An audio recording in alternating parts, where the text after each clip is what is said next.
میں آپ کے سامنے ذمہ داری کے ساتھ کہہ رہا ہوں کہ سیکولرزم کے نام پر جتنا ہم کو ٹھگا گیا، سیکولرزم کے نام پر جتنا ہم کو دھوکہ دیا گیا، شاید ہی کسی کو دیا گیا ہوگا۔ آج الیکشن آیا تو دلی میں جو دلال بیٹھے ہیں، جو دلی میں ہمارے اتحاد کا سودا کرنے والے جو چودھریاں بیٹھے ہیں، آج وہ دوبارہ یہی شروع کر دیے کہ دیکھیے آپ کے لیے زندگی اور موت کی بات ہے۔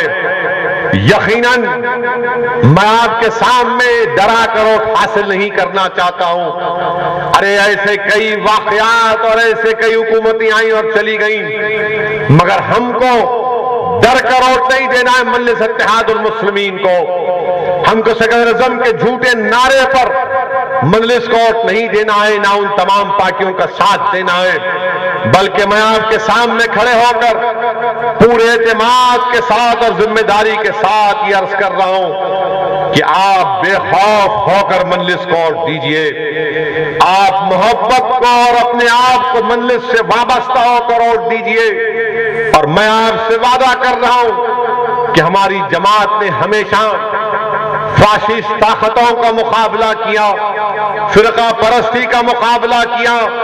یہ نام نہاد جو طاقتیں ہیں جو سیکولرزم کے نام پر ہم کو دھوکہ دیتی آئی ہیں، ہم ان سے بھی مقابلہ کریں گے۔ عوام اور میڈیا کے لوگ پوچھتے ہیں کہ بتاؤ سعود الدین اویسی، آپ کا مقابلہ کون سی سیاسی پارٹی سے ہے؟ میرا مقابلہ کسی سیاسی پارٹی سے نہیں، میرا مقابلہ اس ذہنیت سے ہے جو ہندوستان کی پارلیمنٹ میں ہم کو نہیں دیکھنا چاہتے۔ میرا مقابلہ ان طاقتوں سے ہے جو ہندوستان کے سیکولرزم کو ختم کرنا چاہتے ہیں۔ میرا مقابلہ ان طاقتوں سے ہے جو ہندوستان میں مسلم اقلیتوں کو دلتوں سے انصاف نہیں کرنا چاہتے۔ میرا مقابلہ ان طاقتوں سے ہے جو ہندوستان کے امن کو برباد کرنا چاہتے ہیں۔ میرا مقابلہ ان طاقتوں سے ہے جو ہندوستان کے بھائی چارگی کو ختم کرنا چاہتی ہے۔ میرا مقابلہ ان طاقتوں سے ہے جو ہندوستان میں انصاف کو کمزور کرنا چاہتے ہیں۔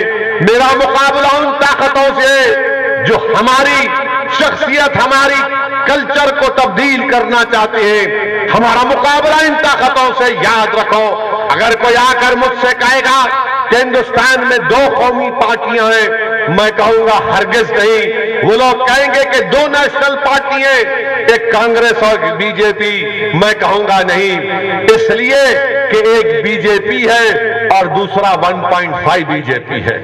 کوئی فرق نہیں ہے ان لوگوں میں۔ کانگریس جیتی مدھیہ پردیش میں، جیتنے کے بعد 3 بچوں کے اوپر گائے کشی کا ایک مقدمہ عائد ہوا۔ چلیے آپ نے مقدمہ بک کیا، مگر کیا کیا وہاں پر آپ نے؟ کانگریس نے نیشنل سیکیورٹی ایکٹ ان پر لگا دیا، NSA لگا دیا، NSA، یعنی 1 سال تک وہ جیل میں رہیں گے۔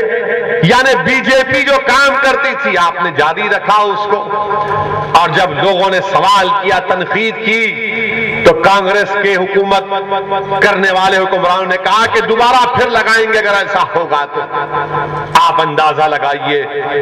اسی لیے میں کہہ رہا ہوں کہ ہمارا مقابلہ سیاسی جماعتوں سے زیادہ اس ذہنیت سے ہے، اور یقیناً یہ سب سے زیادہ یہ ذہنیت جو مقابلہ میں نے آپ کے سامنے ذکر کیا وہ نریندر موڈی میں زیادہ ہے، کانگریس میں بھی ہے۔ ان طاقتوں سے ہم کو مقابلہ کرنا ہے۔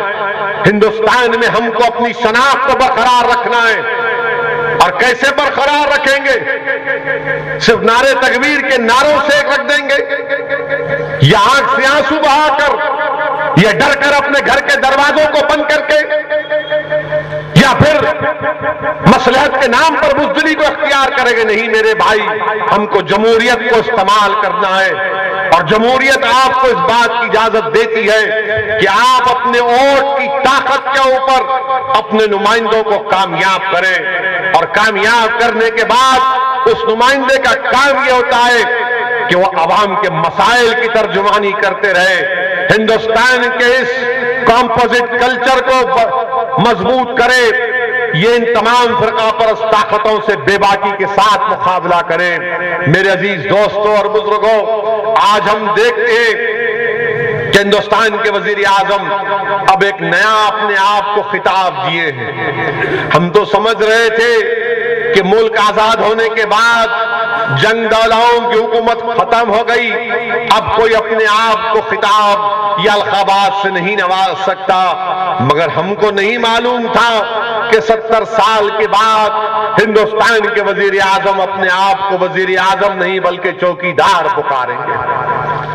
اب وہ اپنے آپ کو چوکیدار کہہ رہے ہیں۔ 2014 کا جب الیکشن ہو رہا تھا تو عوام کے سامنے آ کر کہا کہ میں چائے والا ہوں، مجھے کوئی اعتراض نہیں ہے چائے والے سے، اس میں کوئی خراب بات نہیں ہے۔ پھر کہا کہ میں ماں گنگا کا بیٹا ہوں، ٹھیک ہے، آپ کا عقیدہ ہے۔ پھر کہا کہ میں فقیر ہوں، میں نے کہا تم نظر تو نہیں آتے، ہم نے کہا ٹھیک ہے آپ فقیر ہیں۔ پھر کہا کہ میرا کیا ہے، میرے پاس کچھ نہیں ہے، ہم نے کہا 15 لاکھ کا تو سوٹ پہنے تم۔ اب کہہ رہے ہیں کہ میں چوکیدار ہوں۔ ارے بھائی آپ کیا ہیں؟ یہ سب ہے آپ ہیں، آپ وزیر اعظم ہے یا نہیں یہ بتا دو ہم کو۔